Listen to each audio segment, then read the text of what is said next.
जय माता दी दोस्तों, स्वागत है आपका अपने धार्मिक पवित्र कथा चैनल में। आज हम सुनेंगे देवशयनी एकादशी व्रत कथा।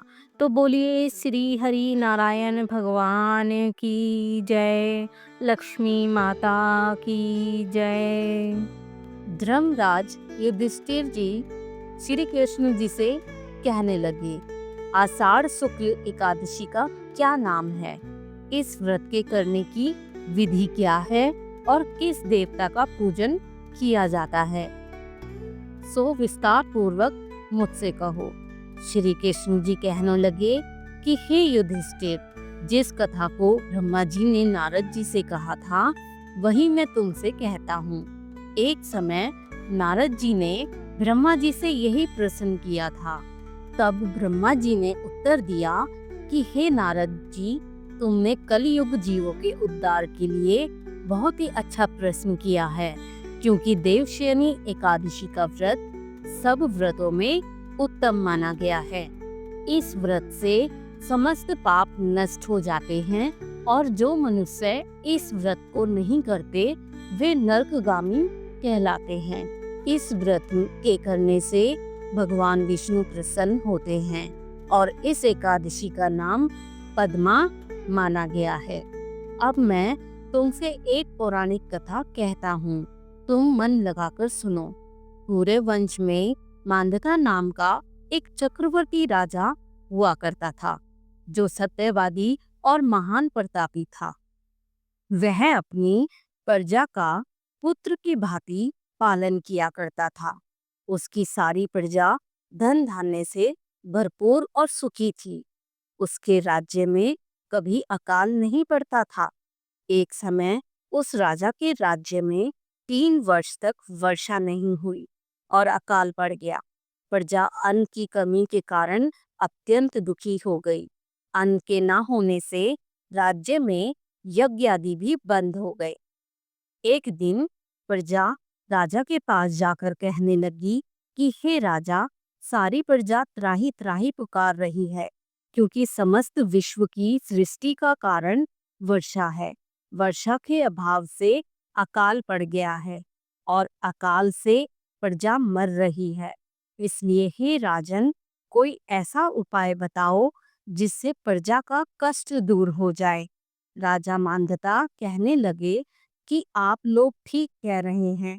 वर्षा से ही अन्न उत्पन्न होता है और आप लोग वर्षा न होने से अत्यंत दुखी हो गए हैं। मैं आप लोगों के दुखों को समझता हूँ। ऐसा कहकर राजा कुछ सेना साथ लेकर वन की तरफ चल दिए और वह अनेक ऋषियों के आश्रम में भ्रमण करने लगे। भ्रमण करते हुए अंत में ब्रह्मा जी के पुत्र अंगिरा ऋषि के आश्रम में जा पहुंचे।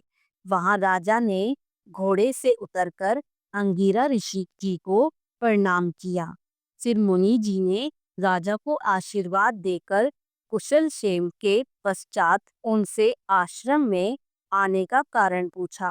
राजा ने हाथ जोड़कर विनती भाव से कहा कि हे भगवान, सब प्रकार से धर्म पालन करने पर भी मेरे राज्य में अकाल पड़ गया है।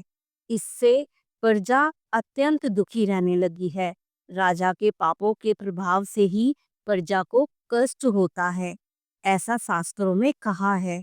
जब मैं धर्मानुसार राज्य करता हूँ तो मेरे राज्य में अकाल कैसे पड़ गया, इसके कारण का पता मुझको अभी तक नहीं चल सका। अब मैं आपके पास इसी संदेह को निर्वित कराने के लिए आया हूँ। कृपा करके मेरे इस संदेह को दूर कीजिए। साथ ही प्रजा के कष्ट को दूर करने का कोई उपाय बताइए।